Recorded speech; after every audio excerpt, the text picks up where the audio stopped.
Et ce qu'on en entend vient de la parole de Dieu. Donc, il faut qu'il y ait une parole pour que je puisse mettre ma foi dessus. C'est-à-dire que je reçois l'information qui provient de la parole de Dieu, qui me dit une certaine vérité que je ne connaissais pas. Après avoir saisi cette vérité, je mets ma foi là-dedans. C'est cette foi qui nous a permis à nous convertir. On était païens, on vivait comme on voulait, mais on a écouté un jour la parole de Dieu, on nous a prêché l'évangile, et cet évangile a suscité en nous une foi qui nous a poussé à donner notre vie au Seigneur. Et c'est ce que la Bible appelle la foi spirituelle. Et c'est cette foi-là qui fait de nous un peuple de foi. C'est la foi qui nous permet de mener notre vie chrétienne. C'est la foi qui nous permet de vivre notre quotidien. C'est cette foi qui nous permet de pouvoir accéder à certaines choses que Dieu a promises pour nous. Cette foi-là est la foi que tout chrétien, même celui qui naît de nouveau aujourd'hui, devrait avoir, devrait utiliser, devrait marcher avec à chaque jour et à chaque instant. Et c'est sur cette foi-là que je dis que nous allons passer beaucoup de temps. Les prochaines semaines, nous allons entrer en profondeur avec cette foi. Nous allons ouvrir cette foi. Nous allons expliquer. Nous allons voir plusieurs aspects nécessaires pour pouvoir être des hommes et des femmes qui utilisent leur foi. Alors ce soir, j'aimerais parler du troisième type de foi avant de continuer sur la foi spirituelle avec les autres points ou les autres aspects ou caractéristiques de cette foi-là. Donc, nous parlons maintenant du troisième type de foi qu'on appelle la foi surnaturelle. Donc, je répète, foi naturelle, foi spirituelle, troisièmement, la foi surnaturelle. Qu'on appelle en d'autres termes le don de foi, ou certains l'appellent la foi don. Ça, c'est le troisième type de foi. C'est un don particulier. C'est pourquoi on l'appelle la foi don. C'est un don. On n'a rien à faire pour l'avoir, c'est Dieu qui te le donne. Ce n'est pas comme la foi que nous avons, qu'on appelle la foi spirituelle. Tu reçois beaucoup d'informations dans la parole, tu médites la parole, ça suscite la foi en toi. C'est pas ça. Il n'y a rien à faire. C'est une foi comme un don. C'est comme tous les autres dons spirituels. La Bible dit, le Saint-Esprit le donne à qui il le veut. Et nous allons lire quelques écritures pour nous aider à comprendre cette foi-là, comment elle fonctionne, comment elle marche, avant d'aller plus loin avec notre foi spirituelle. Si vous êtes avec moi, on va aller dans le livre de 1 Corinthiens chapitre 12, le verset 9e. 1 Corinthiens chapitre 12, le verset 9. 1 Corinthiens chapitre 12, le verset 9. La Bible dit, à un autre la foi par le même esprit, à un autre le don de guérison par le même esprit. OK? Donc, ici, dans ce texte, l'apôtre Paul est en train de nous décrire, à partir de 1 Corinthiens chapitre 12, du premier verset, il parle des dons spirituels, les 9 dons spirituels. Il est en train de décrire 9 dons spirituels que nous pouvons catégoriser en 3 grandes catégories. Nous avons la première catégorie qu'on appelle les dons vocaux, qui sont constitués par la prophétie, le parler en langue, ainsi que l'interprétation des langues. Ça, c'est ce qu'on appelle les dons vocaux. Là, c'est la première catégorie. La deuxième catégorie, c'est les dons de révélation. Les dons de révélation sont constitués par la parole de sagesse, la parole de connaissance, ainsi que le discernement des esprits. Et la troisième catégorie, sont ce qu'on appelle les dons de puissance. Pourquoi on les appelle les dons de puissance? Parce qu'elles manifestent la puissance de Dieu. Elles ont comme mandat de révéler la puissance de Dieu, l'omnipuissance de Dieu, l'omnipotence de Dieu. Ça montre combien Dieu est suffisamment puissant. Quels sont ces 3 dons? C'est le don de foi, le don de guérison et le don des miracles. Voilà ces 3 dons qu'on appelle les dons de puissance. Maintenant, quand nous lisons ces 3 dons, nous voyons qu'il y a un don qu'on appelle le don de foi. Dans la Bible, on dit à un autre a été donné la foi. Si quelqu'un fait une recherche avec un moteur de recherche, il cherche le mot foi dans la Bible, ça va tomber aussi ce verset. Mais ici, ce n'est pas de la même foi dont nous avons parlé. La foi spirituelle, non. Ce n'est pas la foi pour laquelle nous avons donné notre vie à Jésus. On ne parle pas de cette foi ici. Ce n'est pas la même foi que celle qui nous permet de pouvoir prier. Ce n'est pas cette foi qu'on parle. Ici, c'est la foi don. Et souvent, beaucoup d'entre nous, on confond, on tombe dans l'erreur. Pourquoi? Parce que des fois, dans la parole de Dieu, avec les traductions, on n'arrive pas à faire la différence. Je vais vous donner quelques exemples avant d'arriver à entrer en profondeur avec le don de foi. Vous savez que dans la Bible, on parle de la sagesse, par exemple. Si je prends la sagesse, nous allons voir qu'il y a ce qu'on appelle une sagesse humaine qui existe. Quand quelqu'un est vieux, il a beaucoup d'âge, tout ça, on dit que cet homme est sage. C'est une sagesse humaine qui provient de quoi? Qui provient du nombre des années de sa vie. Cet homme, ça fait longtemps qu'il vit, ça fait longtemps qu'il est sur la terre, il a vu beaucoup de choses, il a fait des erreurs, il a fait ceci. Celui-là lui a donné une certaine sagesse de la vie. Ça, c'est la sagesse humaine. Nous avons aussi ce qu'on appelle la sagesse spirituelle ou la sagesse divine que Dieu peut donner à un homme. Comme Salomon avait demandé et Dieu lui a donné la sagesse. Comme Jacques 1 nous dit, versets 6 à 8, on dit que celui qui n'a pas de sagesse, qu'il la demande à Dieu. Donc, on voit par là qu'on peut demander à Dieu une certaine sagesse. Même si tu n'es pas un vieux papa, même si tu es un jeune garçon, tu peux demander au Seigneur la sagesse. Et Dieu va donner une sagesse que nous appelons la sagesse spirituelle ou la sagesse divine. Dieu te donne la sagesse comme il a donné à Salomon. Il était un jeune, il devait diriger des hommes adultes, des personnes adultes. Il ne savait pas comment il allait s'y prendre. Et Dieu lui a donné une certaine sagesse. Cette sagesse-là, c'est la sagesse qui vient de Dieu. OK? Et sagesse-là, il y a une autre sagesse qui peut être obtenue juste en méditant la parole de Dieu. La Bible dit, la crainte de Dieu, c'est le commencement de la sagesse. Quand tu médites la parole de Dieu, tu crains le Seigneur, il y a une sagesse qui vient aussi. Mais ici, on parle aussi du don de où on appelle la parole de sagesse. Ce n'est pas la même chose. Une autre chose qui nous pousse aussi des fois à confondre, c'est la guérison. La Bible dit, vous imposerez les mains aux malades et les malades seront guéris. Ce n'est pas parce que tu imposes la main à un malade et que le malade est guéri par la voie de la prière que tu as le don de guérison. Non. Il y a des gens qui ont les dons de guérison, mais il y a des gens qui n'en ont pas. Mais Dieu a donné aussi que par la voie de la prière, on impose la main aux malades et les malades sont guéris, tout croyant à ça. Mais ce n'est pas ça le don de guérison. Pour revenir à ce que nous sommes en train de parler aujourd'hui, de la même manière avec la foi. La foi naturelle n'est pas le don de foi. La foi spirituelle n'est pas le don de foi. C'est pourquoi on l'appelle foi surnaturelle. Pourquoi on l'appelle foi surnaturelle? Parce qu'elle tire sa source du Saint-Esprit. La Bible nous dit ici, la foi par le même esprit. Elle tire sa source du Saint-Esprit. Pour ceux qui écrivent, j'aimerais donner quelques définitions du don de foi. Le don de foi est une foi particulière et surnaturelle provenant du Saint-Esprit qui permet à un homme de faire des choses impossibles, qui permet à un homme de faire des choses qui sont dictées de la part de Dieu tout seul.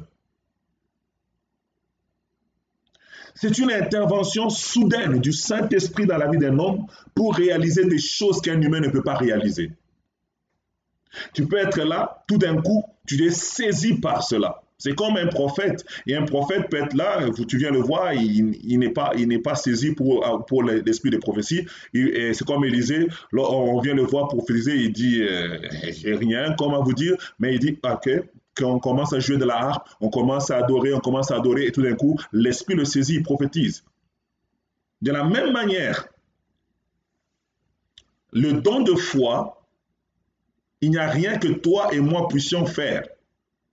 C'est pourquoi nous ne pouvons pas, nous n'allons pas le mettre dans notre étude. Pourquoi? Parce que notre étude, c'est un peuple de foi, un peuple la foi qui nous permet de vivre à tous les jours. Mais le don de foi, c'est quelque chose qui arrive soudainement, selon la volonté du Saint-Esprit. C'est lui qui vient tout d'un coup, il saisit la vie d'un homme, pap, et cet homme a une foi incroyable, et devant une situation impossible, il fait quelque chose.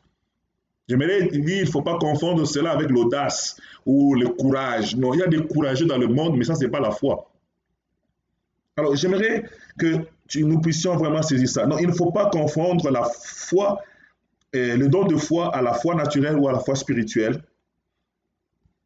C'est une foi qui est vraiment, qui repose exclusivement sur le Saint-Esprit.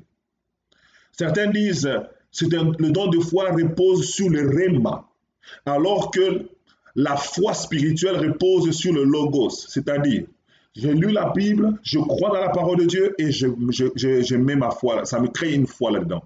Mais le don de foi, c'est le Saint-Esprit lui-même qui saisit une personne dans une situation quelconque pour amener cet homme à pouvoir faire un exploit ou faire quelque chose qu'un humain ne pourrait faire. Il s'agit d'un élan de foi soudain, en général dans les moments difficiles, qui nous permet de croire sans l'ombre d'un doute que telle chose va arriver. Et la foi spirituelle est appelée à grandir. Dans la Bible, on doit dire une petite foi, une grande foi. Mais le don de foi, il n'y a pas grand ou petit. C'est 100%.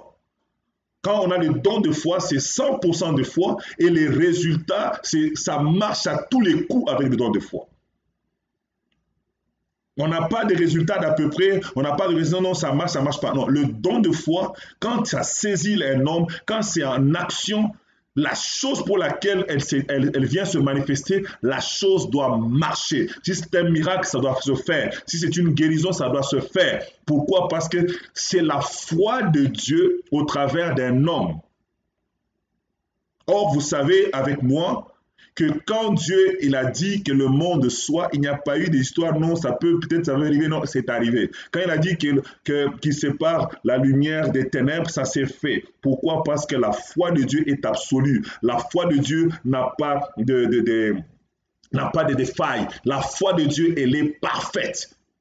Et cette foi-là, le Saint-Esprit la dépose d'une façon instantanée dans la vie de quelqu'un. Et cette personne-là a la foi de Dieu à cet instant-là pour une histoire donnée, pour une situation donnée, pour un incident donné, devant une difficulté donnée. Cet homme est animé de cette foi.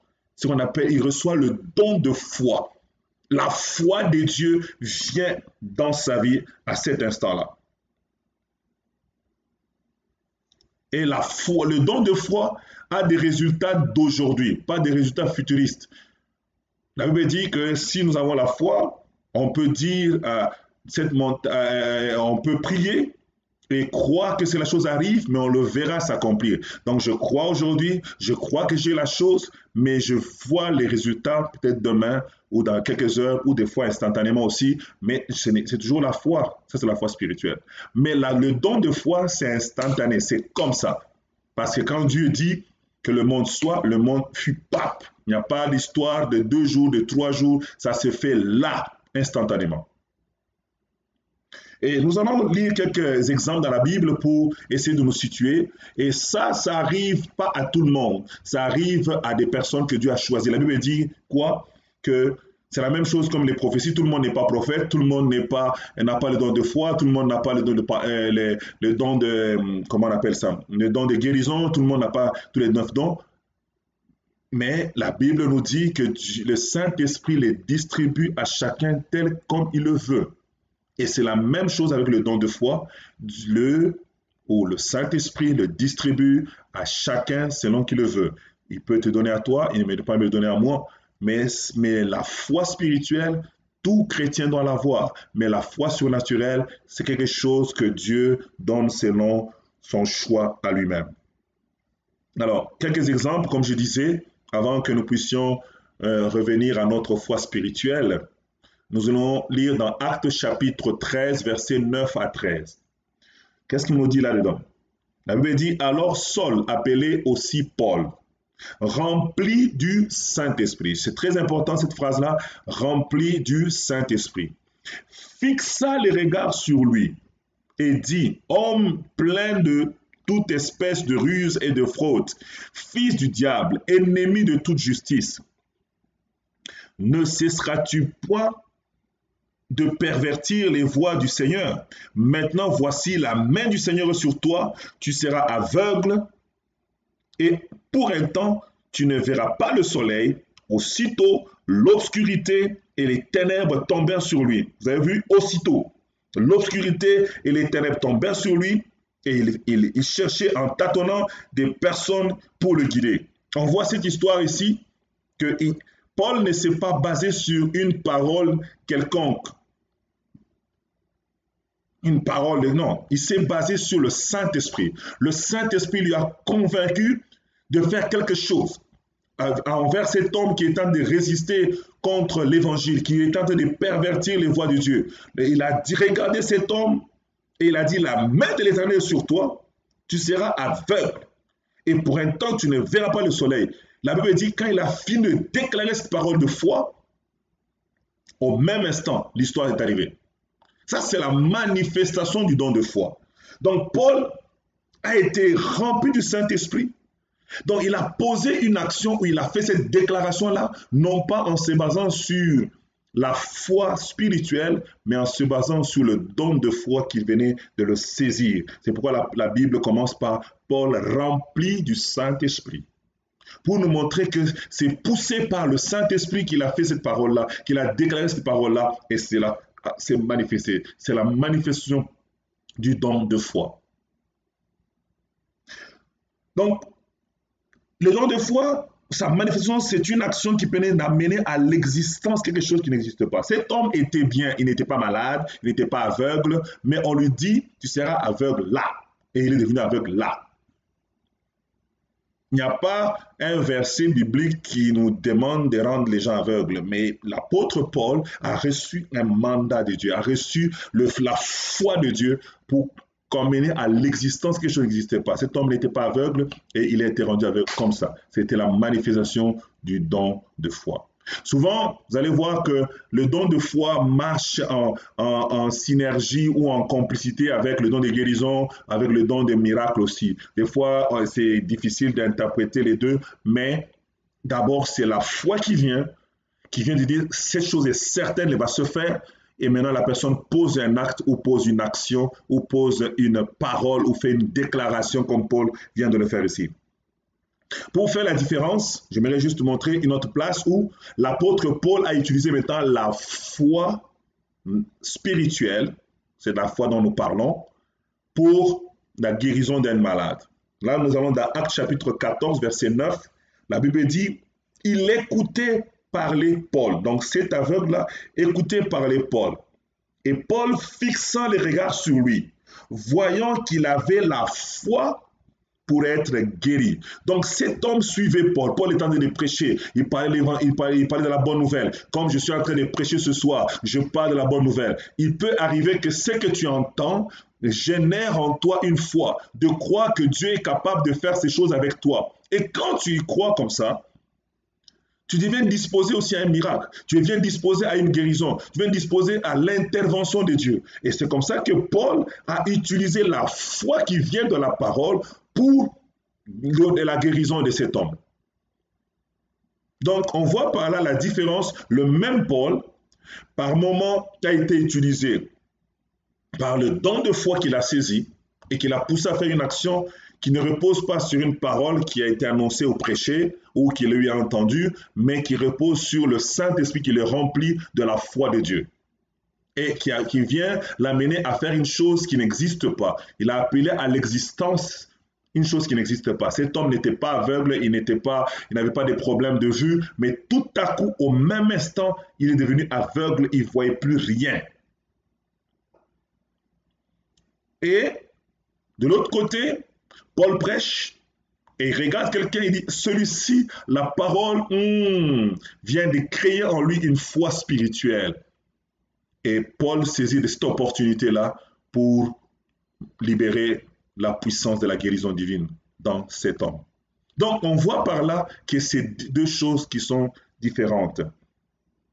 Donc, le principe du don de foi, c'est que c'est basé sur l'action du Saint-Esprit qui conduit un homme à faire un acte carrément divin, conduit par Dieu, exclusivement par Dieu dans des situations compliquées et difficiles que l'homme ne peut pas agir. Ce n'est pas humain, c'est juste divin, parce que c'est Dieu qui vient utiliser la foi de Dieu au travers de la vie d'un homme.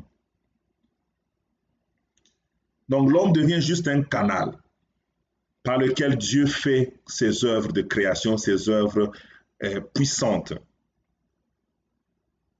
Donc, un deuxième exemple pour aller terminer cette partie, Actes chapitre 3, versets 6 à 7. Nous voyons là que Pierre est en train de partir au temple avec Jean. Ils arrivent devant la porte, ils trouvent un mendiant et la Bible dit ceci. Pierre lui dit, je n'ai ni or ni argent, mais ce que j'ai, je te le donne. Au nom de Jésus-Christ, lève-toi et marche. Et prenant la main, et le prenant par la main droite, il le fit lever. Au même instant, ses pieds et ses chevilles deviennent fermes. On voit que c'est le don de foi. Pourquoi? Parce que Pierre n'a pas eu recours à la parole, mais il a reçu une foi instantanée en lui. Une foi qui lui poussait à croire dans la puissance et la grandeur du nom de Jésus. Et il a déclaré que cet homme pouvait se mettre debout directement. Donc, c'est très important de comprendre cela. Et juste pour nous amener à saisir encore cette portée, j'aimerais donner mon dernier exemple par rapport au don de foi dans Jean chapitre 2, versets 1 à 9. 3 jours après, il y eut des noces à Cana en Galilée. La mère de Jésus était là et Jésus fut aussi invité aux noces avec ses disciples. Le vin ayant manqué, la mère de Jésus lui dit, « Ils n'ont plus de vin. » Et Jésus lui répondit, « Femme, qu'y a-t-il entre moi et toi? Mon heure n'est pas encore venue. » Et sa mère dit au serviteur, « Faites ce qu'il vous dira. » Et or, il y avait 6 vases de pierre destinés aux purifications des Juifs et contenant chacun 2 ou 3 mesures. Jésus leur dit, « Remplissez d'eau ces vases. » Et ils les remplirent jusqu'au bord. « Puisez maintenant, et leur dit-il, et portez-en à l'ordonnateur du repas. » Et ils en emportèrent. Et quand l'ordonnateur du repas eut goûté l'eau changée en vin, ne sachant pas d'où venait ce vin, tandis que les serviteurs qui avaient puisé l'eau le savaient bien, il l'appela l'époux. Nous voyons ici dans ce texte que Jésus est aux noces de Cana. Et tout à coup, il n'y a plus de vin. Une situation catastrophique. On ne sait pas qu'est-ce qu'on va faire, qu'est-ce qui va se passer, comment on va résoudre cette situation. Maintenant, Marie, elle se dit non. Jésus est capable de trouver une solution à là-dessus.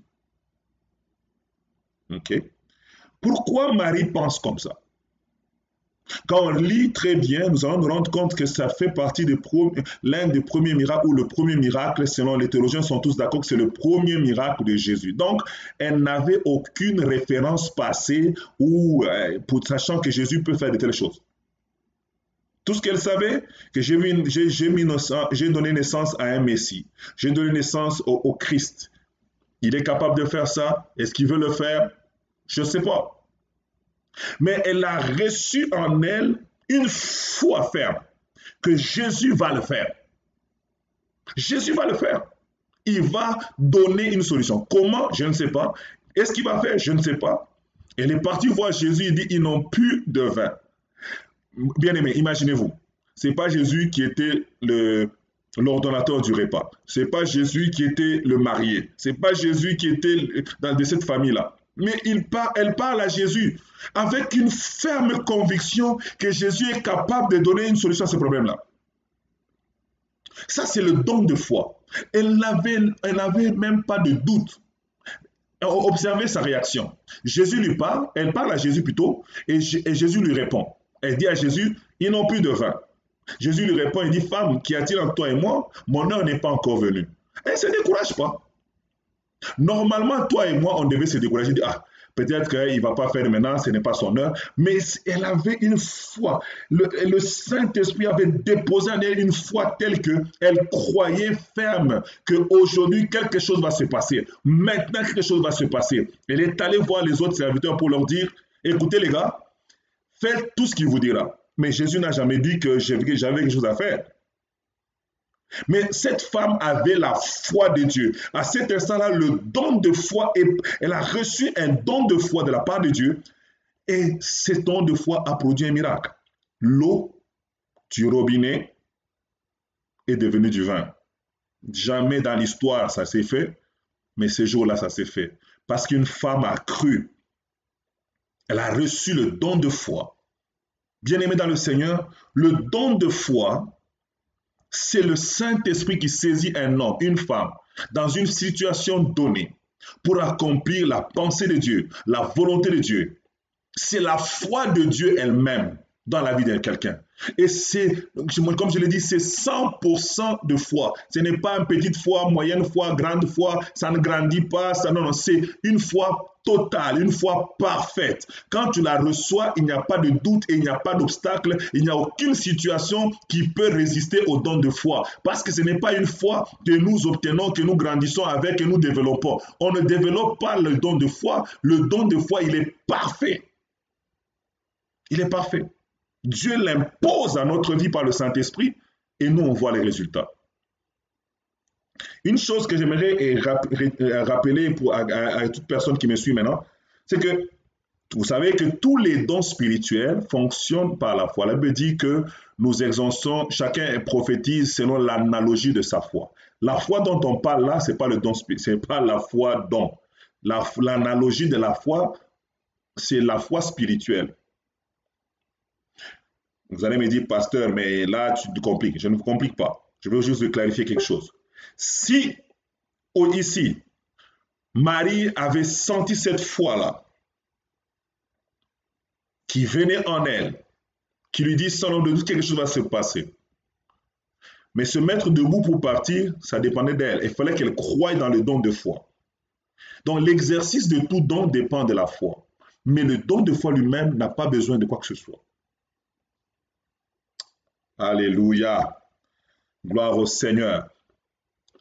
Je prie Dieu qui puisse amener des hommes, des femmes à pouvoir avoir le don de foi dans notre génération. Je prie Dieu qu'il puisse agir encore aujourd'hui, que nous puissions avoir plusieurs personnes qui ont le don de foi dans notre génération. Bien-aimés dans le Seigneur, nous avons besoin dans l'Église des hommes, des femmes qui ont le don de foi. Nous avons besoin dans notre génération de voir plusieurs personnes avec le don de foi. C'est une chose qui est très importante, très capitale pour l'Église. Nous faisons face des fois à des situations impossibles. Si nous pouvons avoir des hommes de foi, des femmes de foi qui peuvent avoir ce don-là, bien-aimés dans le Seigneur, je pense que ça sera incroyable. Et je prie pour toute personne qui a le don de foi, peut-être que tu as déjà prophétisé, que tu as le don de foi. Je prie Dieu que Dieu t'amène à vivre la manifestation de ton don de foi dans le quotidien au nom de Jésus. Que Dieu t'amène à expérimenter cela afin que l'Église puisse bénéficier de tels dons, de tels hommes, de telles femmes qui sont capables de pouvoir,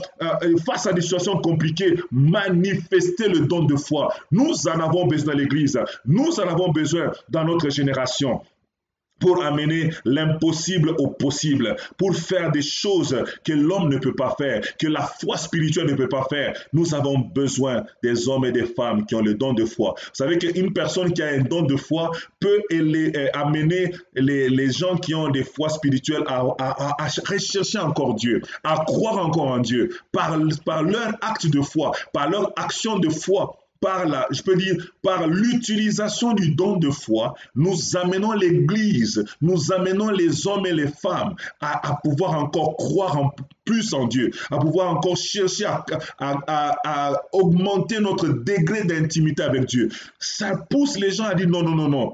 Ah non, non, il faut que je cherche Dieu, il faut que je cherche Dieu. Ça nous challenge dans notre foi. Nous avons besoin des hommes et des femmes comme ça. Des gens qui peuvent nous challenger, des gens qui peuvent nous donner le goût de chercher encore Dieu, des gens qui peuvent nous donner la confiance encore à Dieu en voyant comment Dieu peut utiliser un homme. Tu dis, wow, my God, j'ai jamais vu un homme qui peut faire des choses comme ça. Ça amène Ça suscite des gens à se repentir, ça amène des gens à se convertir quand on voit la manifestation du don de foi. C'est pourquoi je prie pour mon frère, je prie pour ma soeur, pour toute personne qui a le don de foi. Je suis en train de prier pour toi ce soir. Je demande que le Dieu des cieux te visite, que le Dieu des cieux te touche, parce que nous avons besoin de ton don. Ça va élever la foi du peuple de Dieu. Ça va élever la foi des enfants de Dieu. Combien de gens de notre génération aujourd'hui ne croient plus au Seigneur, n'ont plus confiance en Dieu parce que la foi spirituelle n'arrive pas à les convaincre suffisamment. Nous avons besoin juste de quelques hommes, quelques femmes qui peuvent manifester le don de foi afin que toute une nation se lève, afin que tout un peuple dise non, ça là, Dieu, ça là, il y a quelque chose de différent. Quelque chose de différent. Le don de foi. Donc, nous avons vu les trois types de foi. J'ai dit la foi naturelle qui est basée sur les 5 sens et c'est une foi que même un païen peut avoir et tout le monde peut avoir et ce n'est pas celle qui nous distingue des autres. Nous avons le deuxième type de foi qu'on appelle la foi spirituelle qui, elle, tire sa source ou sa force ou sa base ou son fondement de la parole de Dieu. C'est plus nous méditons la parole de Dieu, plus nous avons connaissance de la parole de Dieu, que nous recevons cette foi-là en nous.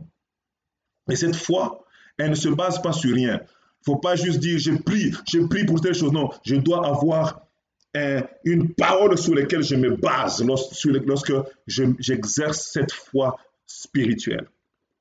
Et la foi surnaturelle ou la foi don ou le don de foi, ça c'est la foi que le Saint-Esprit lui-même impose à un individu pour manifester les œuvres de Dieu ou agir ou appeler les choses impossibles à devenir possibles, les choses insaisissables à devenir saisissables.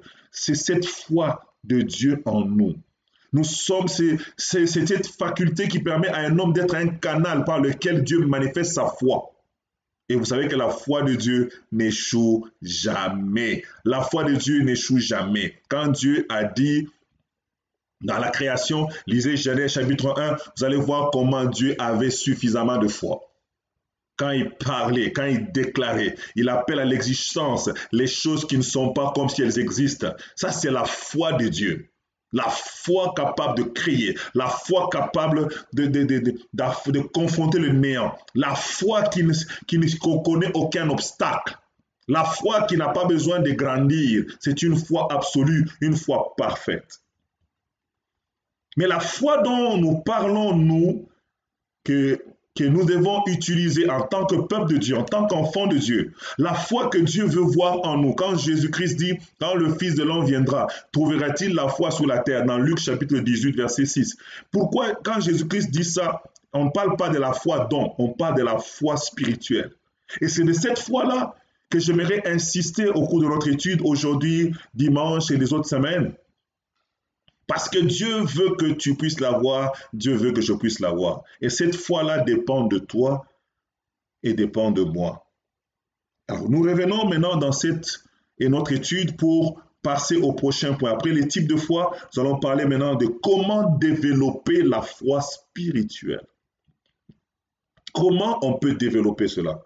Quand nous lisons Romains chapitre 12, verset 3, la Bible dit, « Par la grâce qui m'a été donnée, je dis à chacun de vous de n'avoir pas de lui-même une trop haute opinion, mais de revêtir des sentiments modestes, selon la mesure de foi que Dieu a départie à chacun. » On parle ici d'une mesure de foi.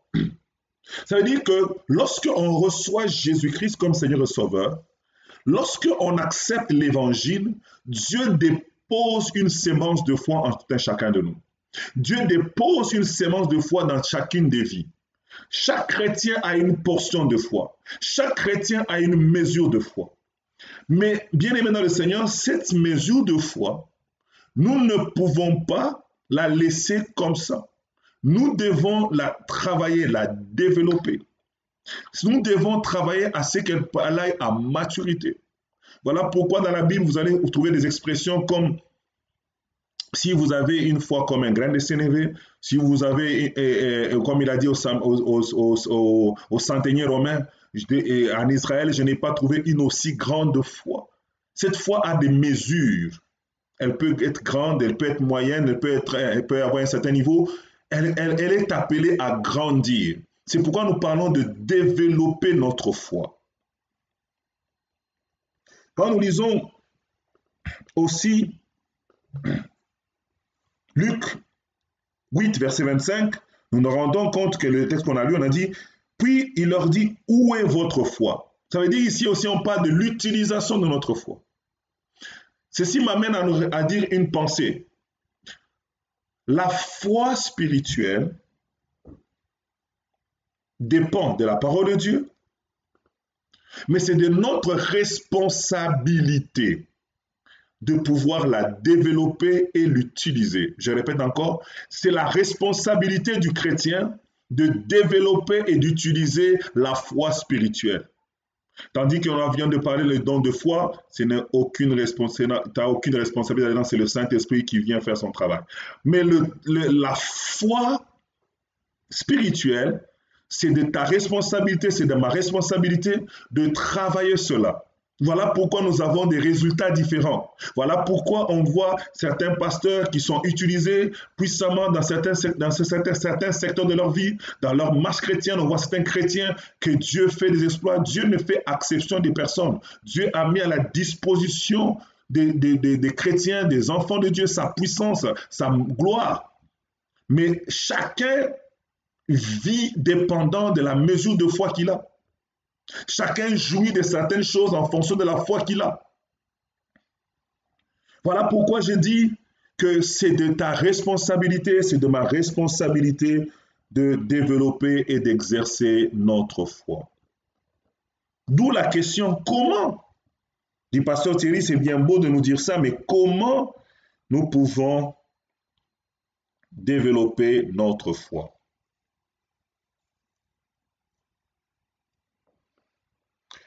Et là, j'aimerais ressortir quelques éléments qui vont nous aider pour développer notre foi. Donc, si vous êtes prêts avec moi, j'aimerais juste que vous puissiez être attentifs parce que c'est très, très important que nous puissions comprendre comment on peut développer sa foi. C'est ta responsabilité. Tu peux rester chrétien 25 ans dans l'église. Si tu ne fais pas les quelques conseils que je vais nous donner ce soir, j'aimerais te dire, tu auras ta mesure de foi que tu avais eu au début. Tu vas constater que d'autres personnes viennent de se convertir. Ils font des exploits avec Dieu. Ils avancent avec Dieu. Tu vois comment Dieu les utilise puissamment. Je te pose la question, qu'est-ce que moi j'ai fait de mauvais pour que Dieu ne m'utilise pas? Il n'y a pas de favoritisme dans le cœur de Dieu. C'est tout simplement parce que toi, mon frère, toi, ma soeur, moi, nous n'utilisons pas ou nous ne développons pas notre foi. C'est à nous de développer cela. Alors, la première chose ou le premier ingrédient qui nous permet de développer notre foi. Vous êtes prêts à recevoir cela aujourd'hui? Alléluia, que Dieu soit béni.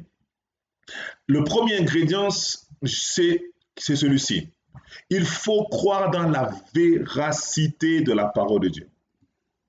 Tout commence par là. Nous avons dit que la foi spirituelle tire sa base dans la parole de Dieu. Mais si nous ne croyons pas que la parole de Dieu est la parole de Dieu, nous avons un problème.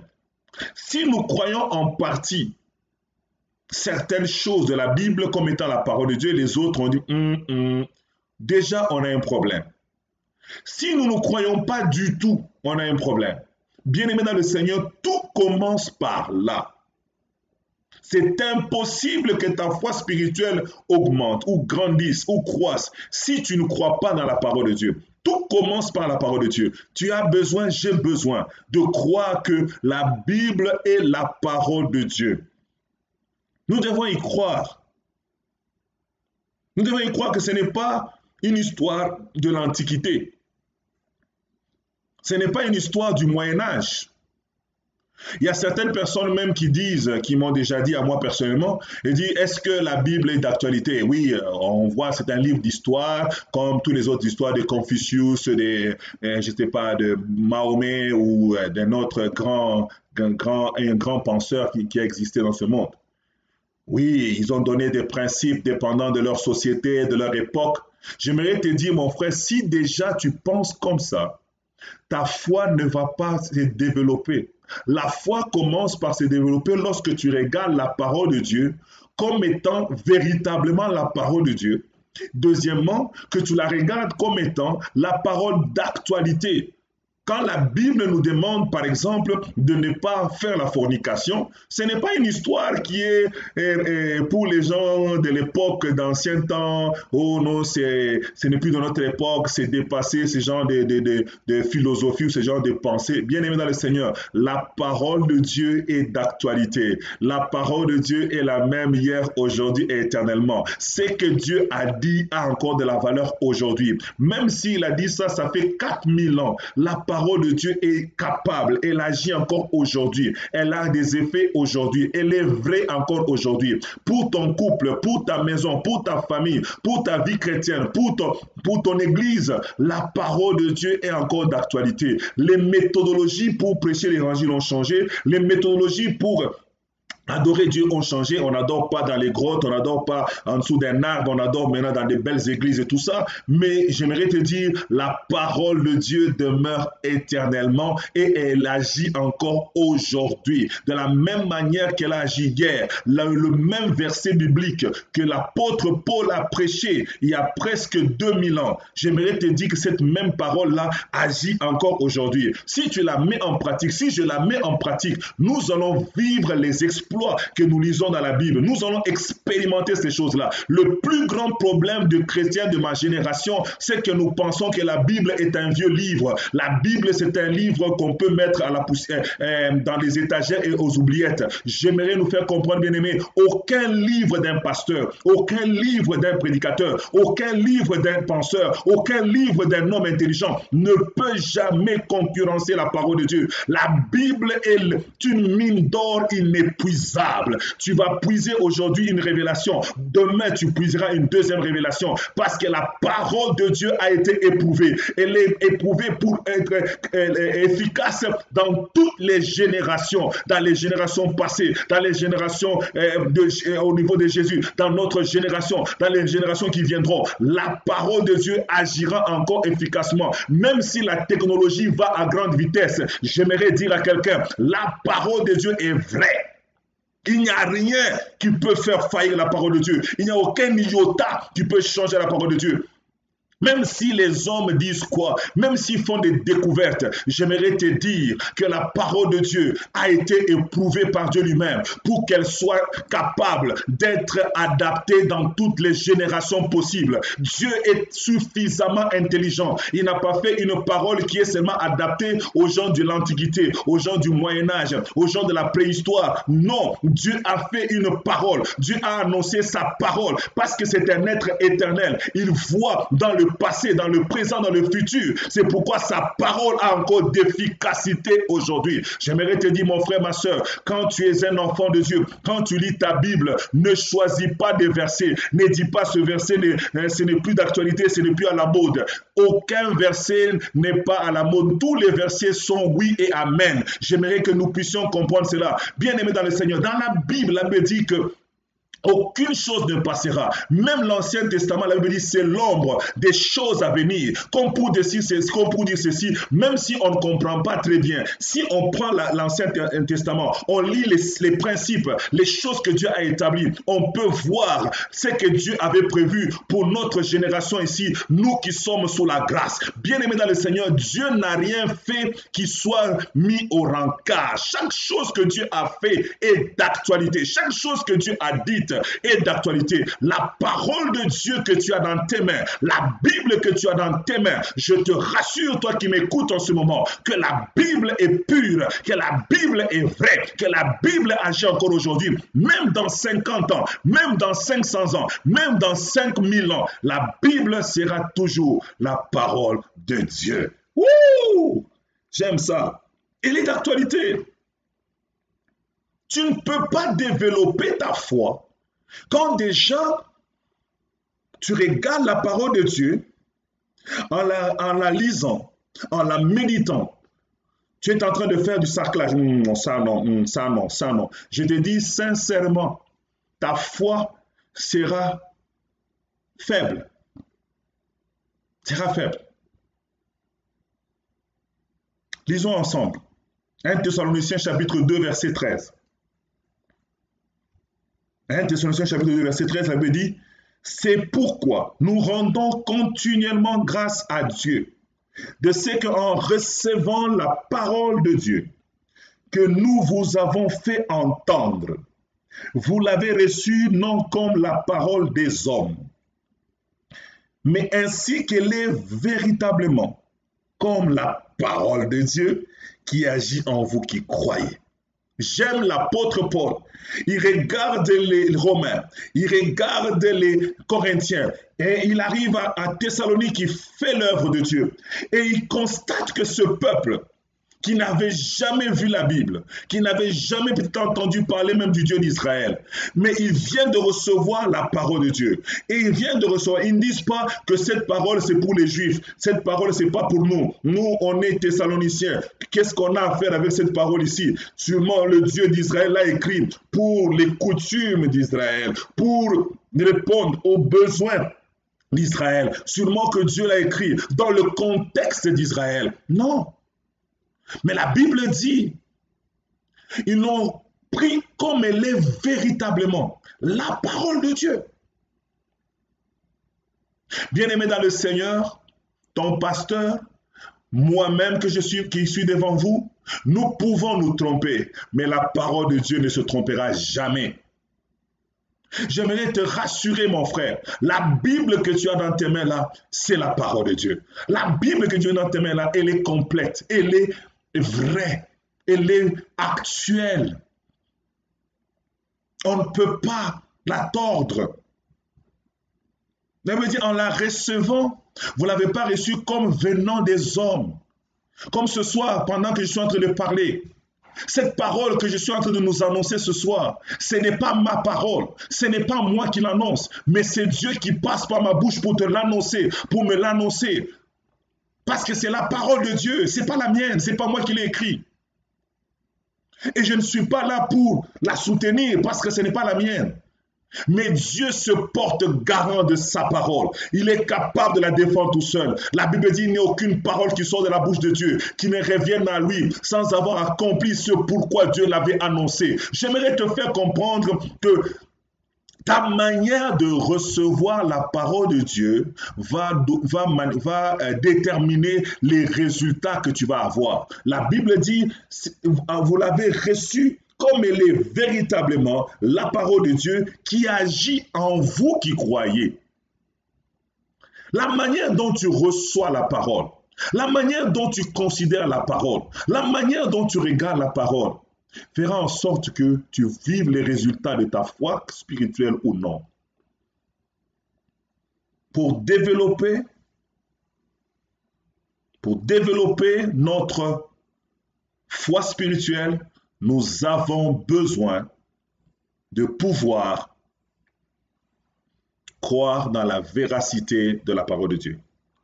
La deuxième chose que nous avons besoin, ou le deuxième élément, premièrement, nous devons croire dans la véracité de la parole de Dieu. Croire que la Bible est la parole de Dieu. Croire qu'elle est véritable. Croire que ce n'est pas une histoire. Croire que c'est une histoire, c'est une parole d'aujourd'hui. C'est ma parole. Ce n'est pas une histoire qui est des gens de l'ancien temps. C'est ma parole. La Bible ou la prédication ou quoi que ce soit qu'on te donne, ce n'est pas une histoire du passé. Dieu a mis un code qui fait que la parole de Dieu s'adapte à chaque génération, s'adapte à chaque situation. Elle est vraie, elle est réelle, elle est palpable, elle agit encore aujourd'hui. Malgré la technologie est avancée, la parole de Dieu a toujours son efficacité et a toujours sa place.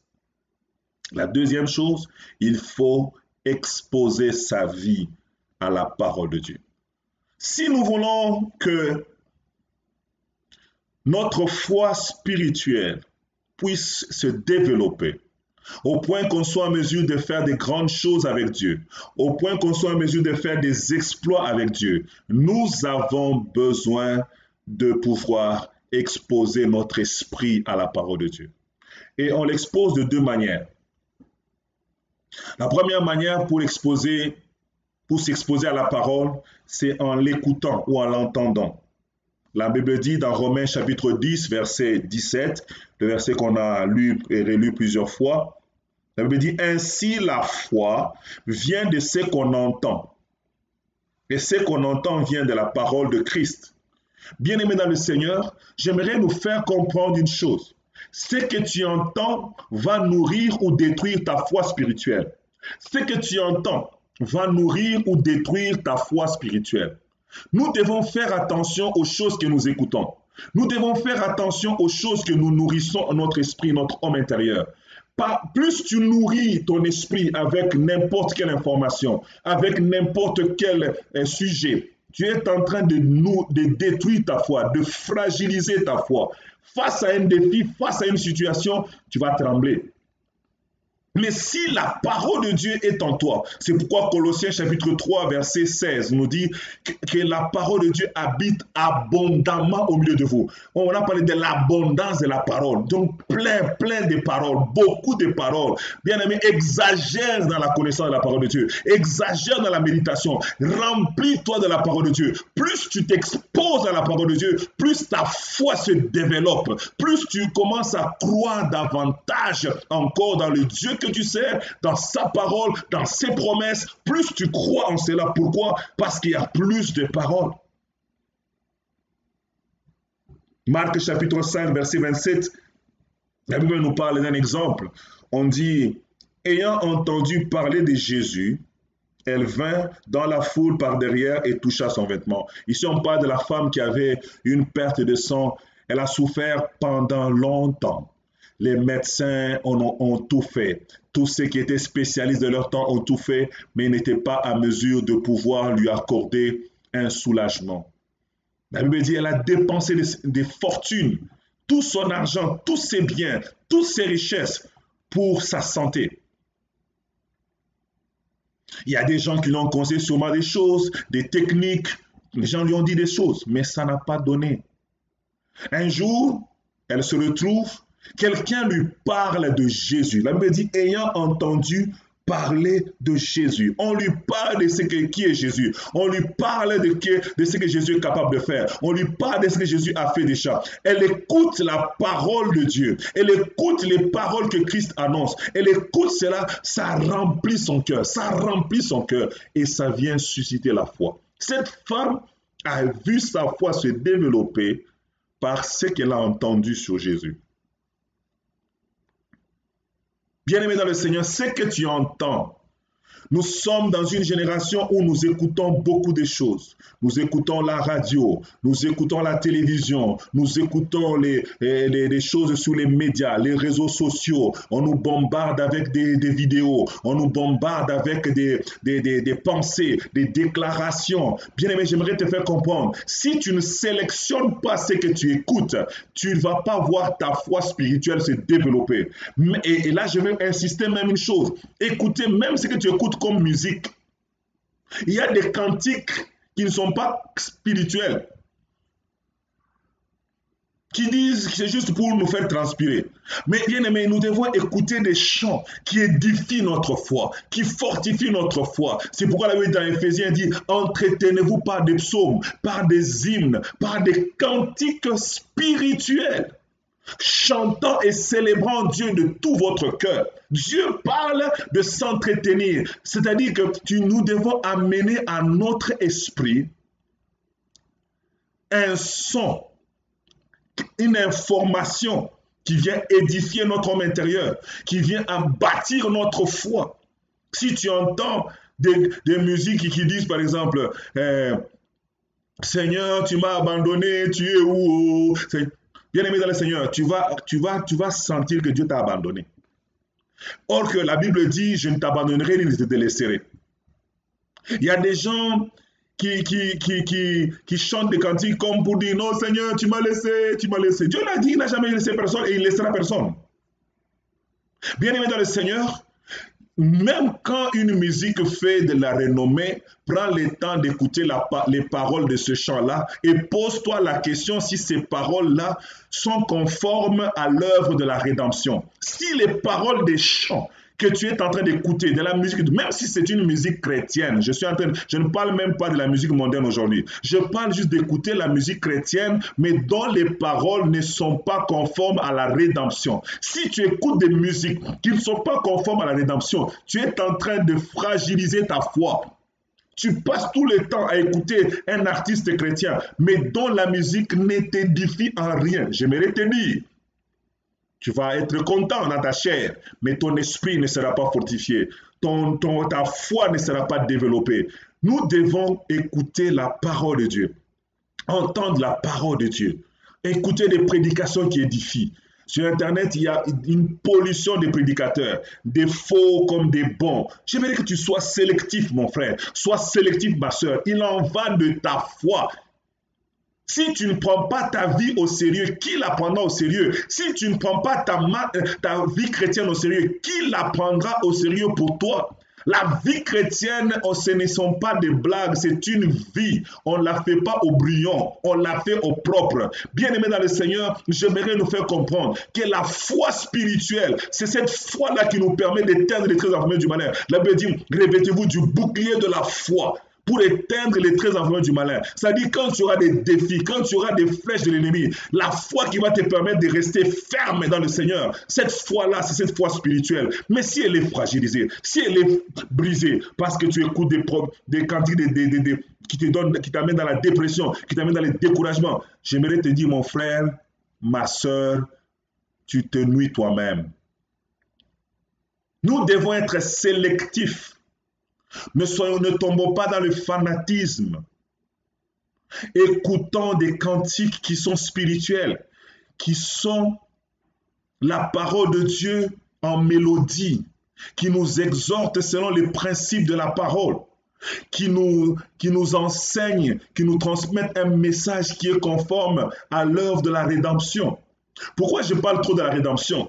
Parce qu'il y a des cantiques, pas seulement des cantiques, même des prédications, même des enseignements, que nous prêchons aujourd'hui, que certains des hommes, certains des enfants de Dieu prêchent aujourd'hui, qui sont basés sur la loi, qui sont basés sur avant Jésus, sur les principes qui régissaient comment chercher Dieu avant Jésus. Or, Christ est venu. Christ a fait un travail exceptionnel à la croix de Golgotha. Christ a donné sa vie. Christ nous a justifiés, nous a rachetés. Tout ce que nous devons faire désormais, ça doit être conforme à la parole de Dieu et conforme précisément à l'œuvre salvatrice de la croix. Bien-aimés dans le Seigneur, j'aimerais que nous puissions comprendre toute prédication, tout message, tout verset, toute déclaration, ou même tout chant que nous pouvons recevoir qui veut entrer dans notre esprit, nous devons le passer au filtre de la rédemption. Si ça ne passe pas par la rédemption, bien aimé, tu mets ça dehors parce que c'est contre ta foi. Ce n'est pas constructif pour ta foi chrétienne. Bien aimé dans le Seigneur, c'est très très important.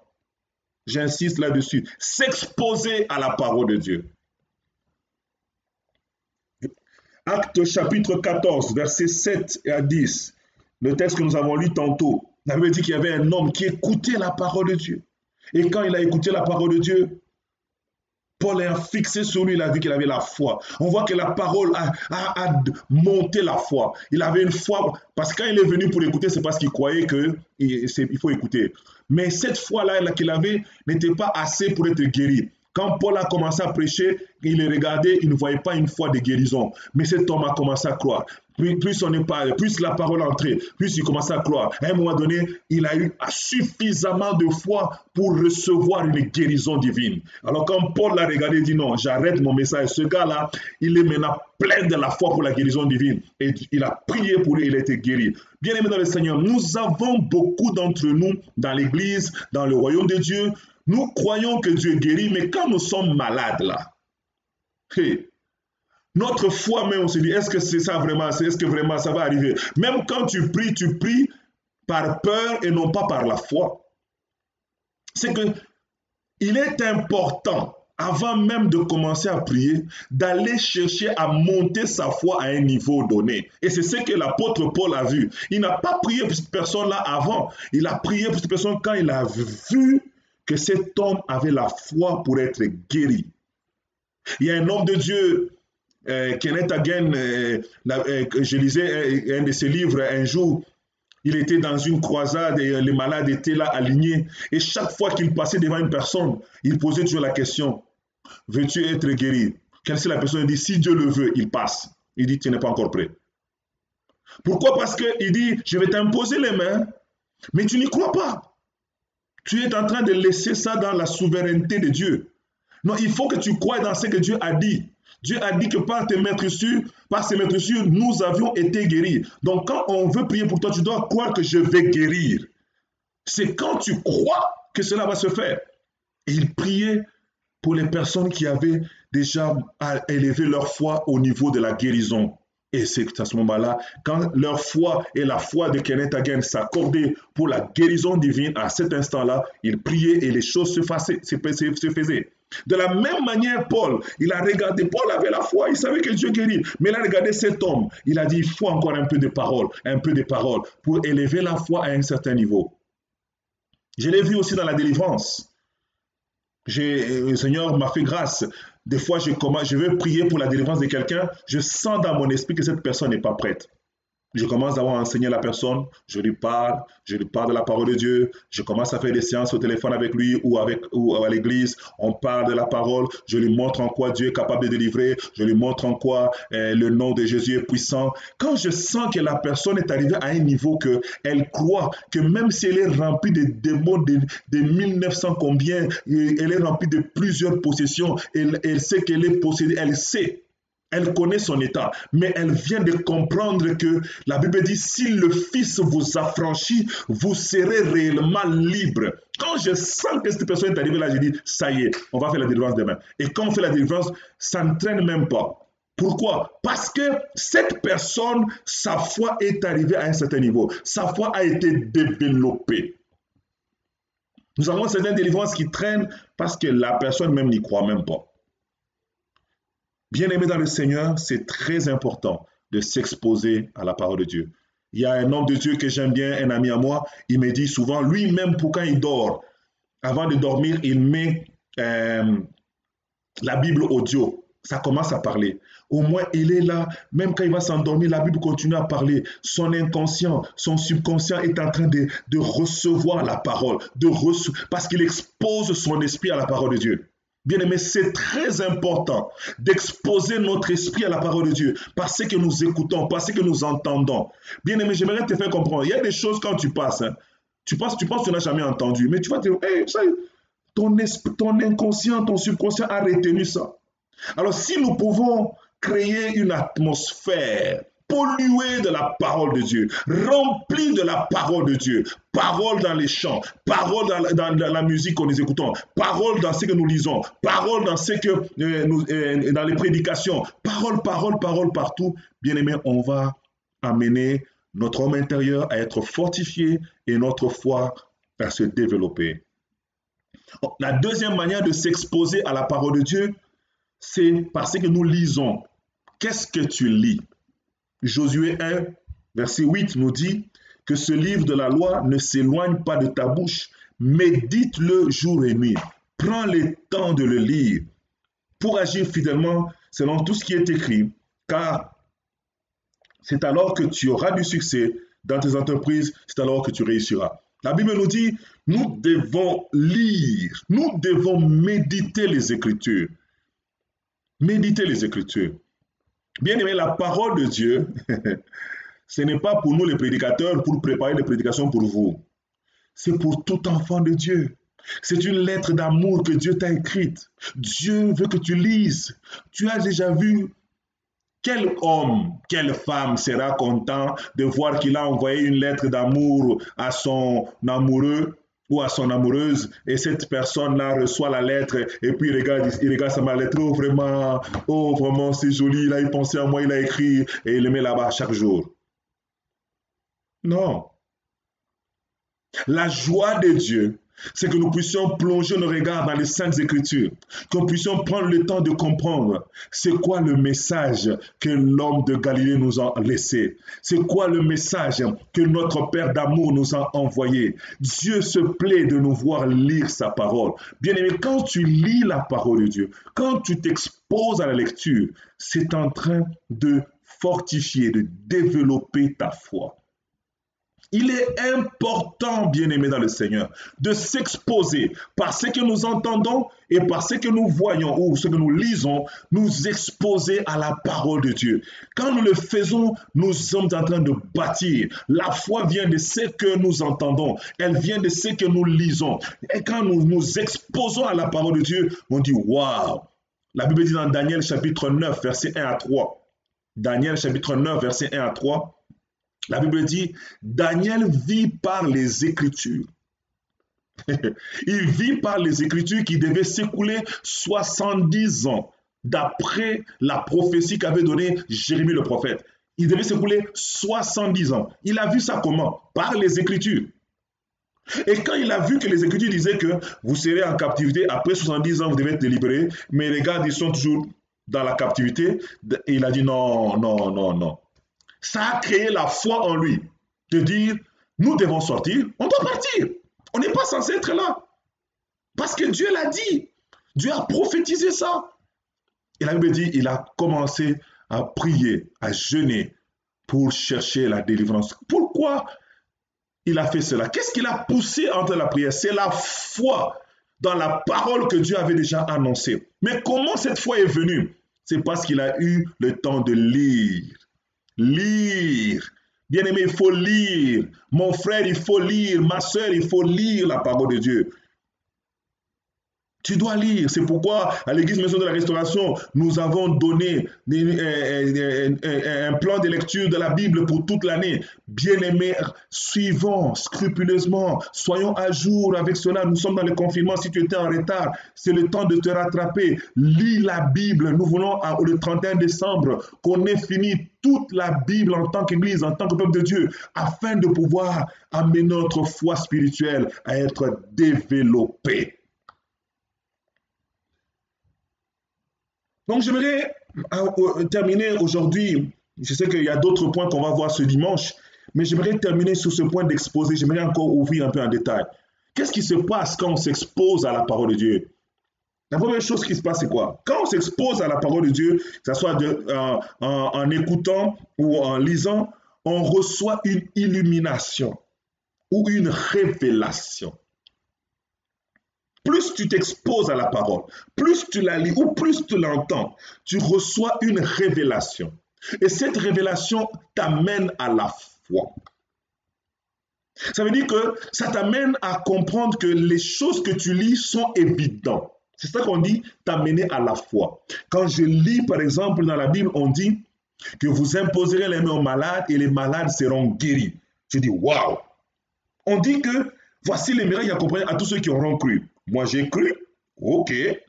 On dit que ils imposeraient le mot malade, mais seront guéris. Donc, ma main ici, là, on n'a pas dit il y a une formule quelconque, juste ma main ici. Si je l'impose à un malade, le malade sera guéri. Je viens de recevoir une révélation. Je marchais tous les jours avec ma propre main, je ne voyais pas qu'elle pouvait faire quelque chose. Mais je viens de comprendre, en lisant ce verset, que moi aussi, je ne suis pas exclu.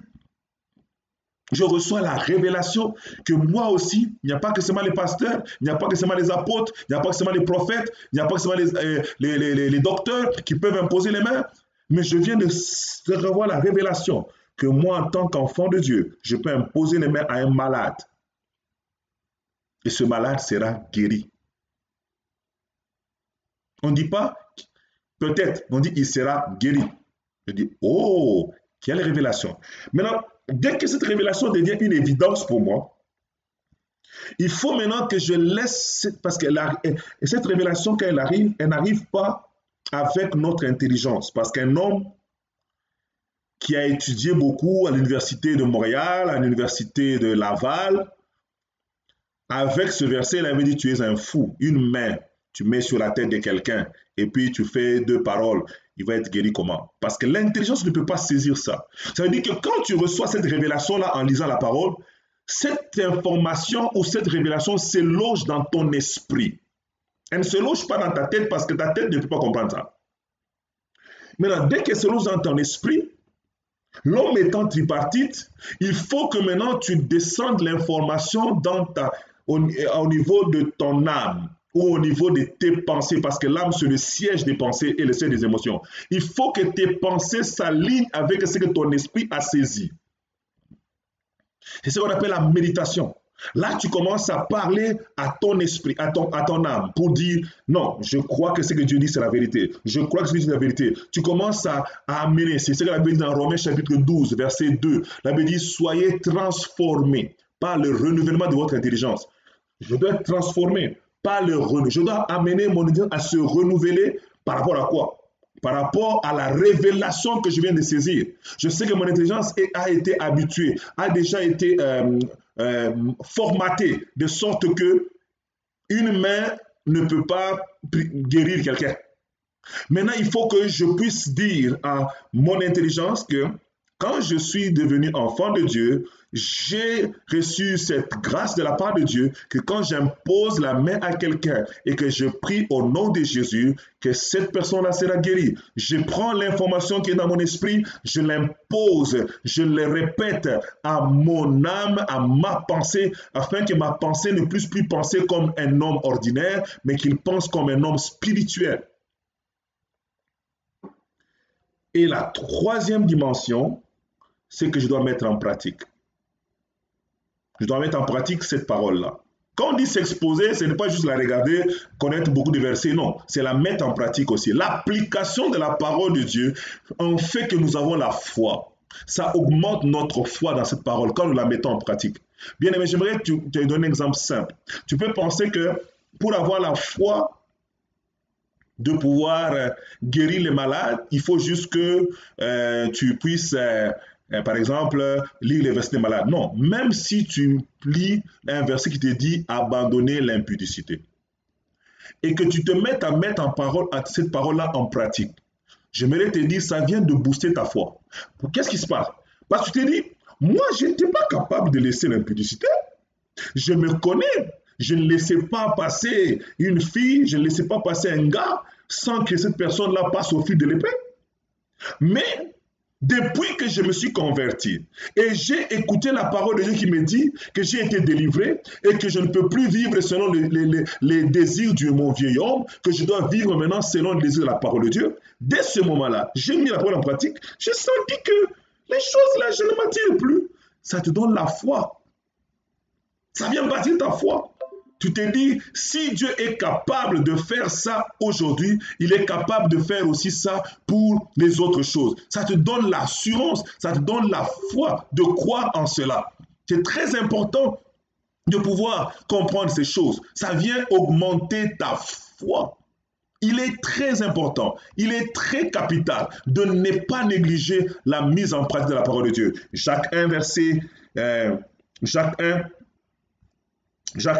22 nous dit, mettez en pratique la parole et ne vous bornez pas à l'écouter en vous trompant vous-même par de faux raisonnements. Bien-aimés dans le Seigneur, s'exposer à la parole de Dieu, c'est un, méditer la parole pour saisir la révélation. Deux, c'est imposer cette révélation à notre pensée. 3, c'est mettre la parole de Dieu en pratique.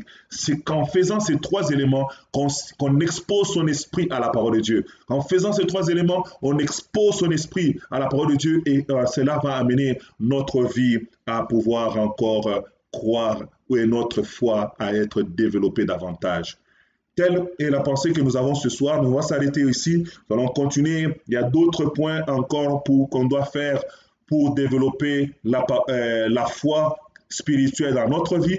Nous allons le voir le dimanche à partir de 10h30. On sera encore sur ce plateau. Nous allons continuer cet enseignement merveilleux. Donc, ne rate pas ce dimanche. Nous allons continuer notre série avec « Nous sommes un peuple de foi ». On va parler ce dimanche à partir de 10h30, le dimanche 19. Donc, sois connecté, amène des amis, amène ton cahier. Nous allons poursuivre notre étude sur la foi spirituelle. Comment est-ce qu'on doit la développer dans notre vie? Donc, ne manque pas ce dimanche pour la suite de ce message. Mais pour le moment, j'aimerais t'appeler là où tu es, à prendre 1 minute de prière avec moi. Nous voulons prier pour dire au Seigneur, aide-nous à être convaincus. Même si quelqu'un s'est levé, il crache le feu, que je croie comme fer que la Bible est la parole de Dieu. Que je ne puisse pas choisir ce qui me plaît dans la parole. Que je ne puisse pas sélectionner ce qui me plaît dans la parole. Mais que je me conforme profondément à la parole de Dieu. Aide-moi à la méditer, aide-moi à la lire.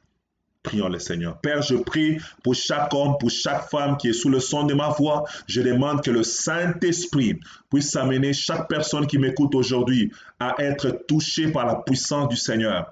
Éternel, aide-nous à croire, comme les Thessaloniciens, que ta parole n'est pas la parole des hommes, que ta parole n'est pas restée dans l'Antiquité, que ta parole est d'actualité, que ta parole, ô Dieu, est d'aujourd'hui et qu'elle est pour moi. Père, aide-nous à croire. Je prie, Seigneur, notre Père qui es aux cieux, que tu nous donnes à lire ta parole. Donne-nous le désir de la lire. Donne-nous le désir de nous exposer à ta parole. Aide-nous, Seigneur, à saisir la révélation qui est cachée dans ta parole. Aide-nous, ô Dieu, à transformer nos pensées selon, ô Dieu, la parole, selon la révélation qui est contenue dans la parole. Aide-nous, ô Dieu, plus que tout, à mettre ta parole en pratique afin de développer notre foi spirituelle. Te disons merci. Je prie pour chaque personne qui m'écoute, que ta grâce soit avec chacun de nous, que le Saint-Esprit puisse nous challenger, puisse nous amener, Père, à développer notre foi. Au nom de Jésus-Christ. Amen. Que Dieu vous bénisse. Donc, si vous avez été béni, vous pouvez l'écrire sur un commentaire que vous avez été béni. Si vous avez des questions aussi, vous pouvez les poser. Nous allons les prendre et peut-être y répondre avant de continuer l'enseignement ce dimanche. Pour le moment, nous voulons passer aux offrandes. C'est le temps de bénir Dieu avec nos dîmes, avec nos offrandes. La Bible dit que Dieu aime celui qui donne avec joie. Si tu as prévu quelque chose pour bénir l'œuvre de Dieu, pour nous soutenir dans ce ministère, les informations apparaissent à l'instant à l'écran. Tu peux faire un email transfert à info@commercial-maison-de-la-restauration.com en mettant la question Église et le mot de passe restauration en minuscule et cela va aller directement dans notre compte de l'Église. Et si tu n'es pas au Canada et que tu veux aussi nous soutenir, tu peux aussi le faire via PayPal en allant sur cette adresse qui apparaît à l'écran, paypal.me/donner église maison MR. Église MR plutôt, et ça va aussi aller directement dans le compte de l'église. Que Dieu vous bénisse déjà abondamment pour votre générosité, pour les dons, que toutes les choses que vous allez donner à l'œuvre de Dieu aujourd'hui, votre dîme, votre offrande, que le Dieu que nous servons se souvienne de vous pour cela et qu'il vous bénisse abondamment. C'est avec joie que je vais nous laisser ce soir avec l'espérance que nous avons compris cette révélation profonde de la foi. J'aime la foi. Je suis un homme de foi. J'aime la foi. J'aime la foi parce que la foi, c'est tout. La foi ouvre les portes inestimables et nous devons travailler à la développer, à avoir une foi spirituelle qui est grandissante, qui est croissante à chaque jour. Alors, j'aimerais prier pour clôturer et on va se revoir dimanche à 10h30. Père, je bénis chaque homme, chaque femme qui m'écoute ce soir. Je prie que le Dieu puissant commence à saisir la vie de chacun de nous et commence à, oh Dieu, nous faire beaucoup de bien. Je te demande, Seigneur, que tu puisses bénir ma soeur, mon frère, et que ta grâce puisse nous accompagner au nom de Jésus-Christ. Amen. Que Dieu vous bénisse. Passez une excellente soirée.